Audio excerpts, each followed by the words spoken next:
A brother sent us an email saying that my father yells at me a lot. He curses me a lot most of the time for no reason at all. He used to hit me when I was a child.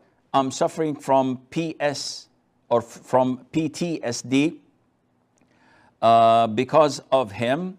If I try to avoid him, he gets very angry. Is it permissible to leave such a father? This is problematic, and unfortunately, it is reoccurring in a lot of the Muslims' homes, not only with their father, but also with their mother. And some would be having problems with their in-laws, whether a father-in-law or a mother-in-law.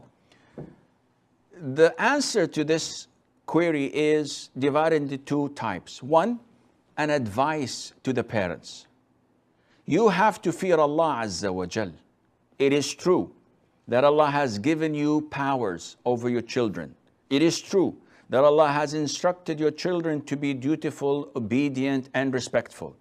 Nevertheless, do not think for a second that Allah Azza wa Jal will not hold you accountable for your abuse, for your unfairness, for not being just with your children, for yelling at them without any reason, for mistreating them for no apparent reason. Do not think for a second that Allah Azza wa Jal would not hold you accountable. Allah will.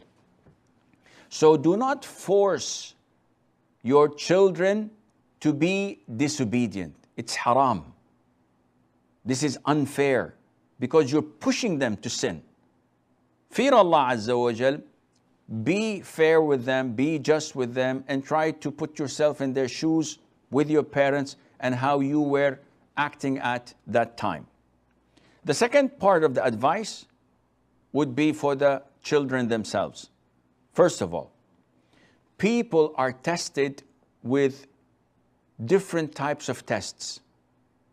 One would ask, why did Allah Azza wa Jal put us in the first place on earth? The answer is to worship Him. And part of worshiping Allah Azza wa Jal is that we are tested. Do people think that they will be let alone without being tested? No, they will be tested, so it would be apparent who is dutiful, obedient, and who is not. Now, having said that, there are people you and I know about that are tested by various types of tests. If you look at our brothers and sisters all over the world, they are displaced, kicked out of their own homes. Some of them are tested by losing a loved one to murders, genocide, rapes. Some of them even go further to try and find an honest and honorable way of life, and they cross the sea and drown. Some of them are tested by famine and droughts. Some are tested by cancer, different types of diseases and epidemics. Some suffer greatly through hunger and illnesses, and suffer even greater when they see their loved ones dying in front of them because of such calamities.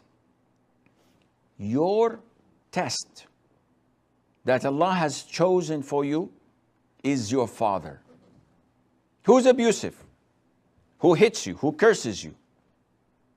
Would you like to take any of the previously mentioned calamities to be your own test instead?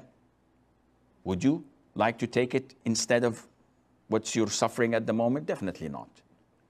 Therefore, you have no choice other than being tolerant, being patient, being respectful to your father, not arguing with him, not provoking him to do or say things that may result in you answering him back and him becoming furious and angry with you.